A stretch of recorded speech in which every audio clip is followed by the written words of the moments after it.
Hello everyone, how are you doing? It's Liana here with Music Academy International Inc. and welcome to my channel. Welcome back to part 3 on our work with Sonata Facile by Mozart, Sonata in C major. We are already to the development here. As I said, these videos are for intermediate students, in which I'm not teaching you the notes, I'm teaching you tips for the interpretation and technicality on it. So if you are new and you didn't see it, please check the links below for part number 1 and part number 2, and especially for the one with I have on the playlist about what is a sonata and what's the form of the sonata, what means exposition or development, where we are at this moment in time. And then we're gonna go into recapitulation. That would be the last part in the coda. Okay, so do check those lists and let's get started. So we are here already to the development.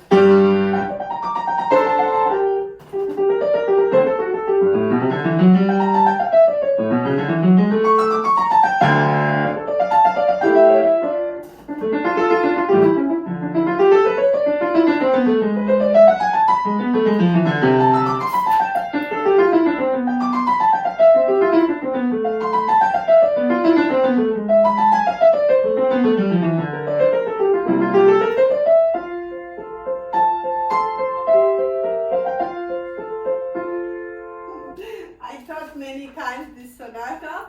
I haven't played for a really long time, but anyhow, it's a really good sonata. I really like it. Okay, so as you know, always development it's more dramatic, and that means there are clouds. You know, as in first part, everybody's happy. You know, this character is happy. This character.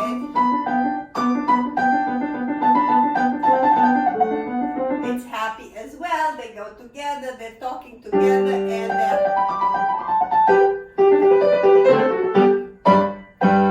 right? But right now, from major, G major, where we just finished, G major being the dominant, right, from the C major, where we starting the sonata, we ending in G major, and into the development, we're going in G minor.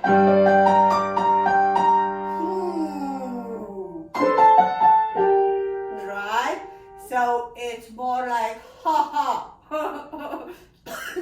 Oh my God. Something is happening. Okay, sorry.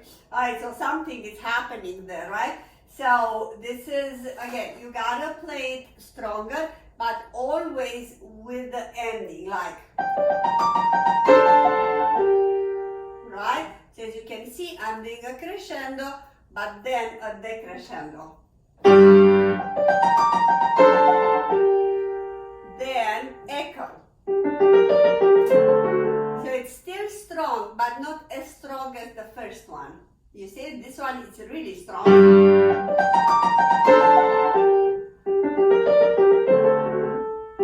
So two people right now, they're really arguing, left hand.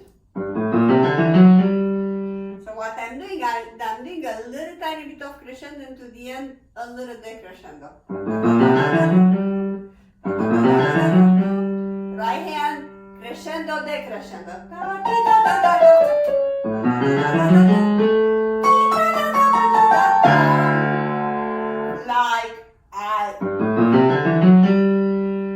Please listen to me. And the right hand is saying, why should I listen to you? You must listen to me. I don't think so. And then again. That would be a D minor.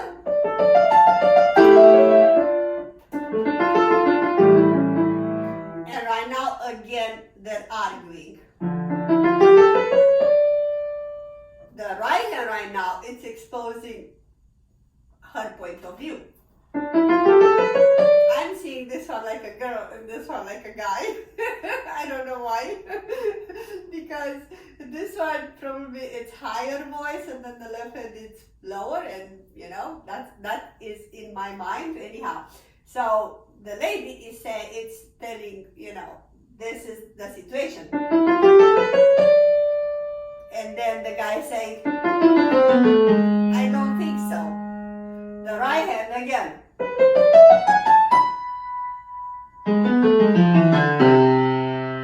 The left hand is saying, I don't think so either. And then the right hand is asking, why you don't like it? Because I don't.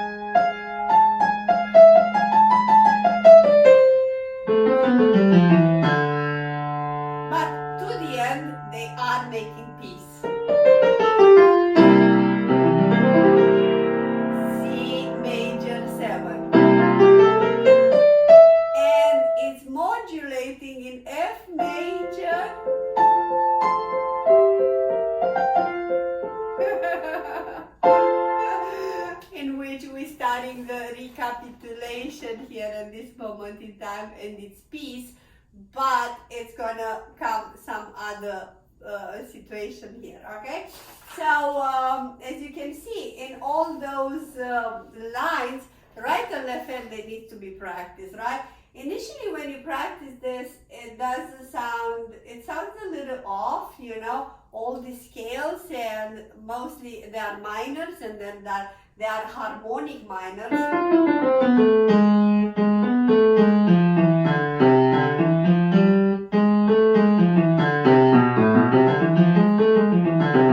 Here.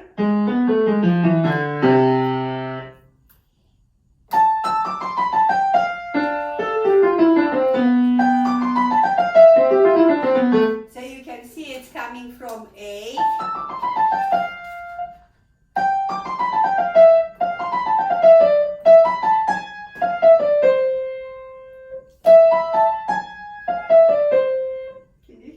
Cute it is.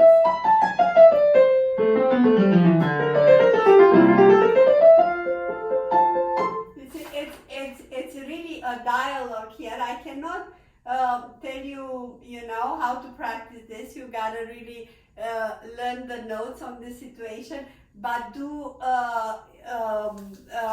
really make the interpretation of it, because it's really cute. For me, it's really cute. So let's play it again.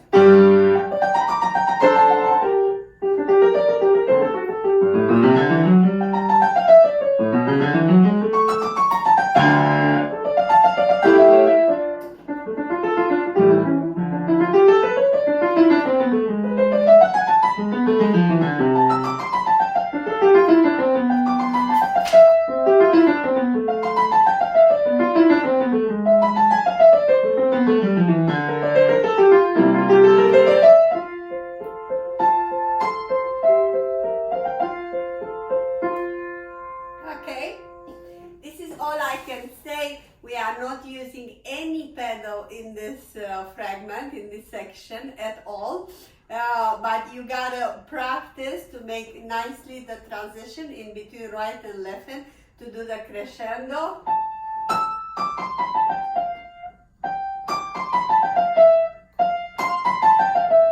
And nicely ending, and the left hand is taking over.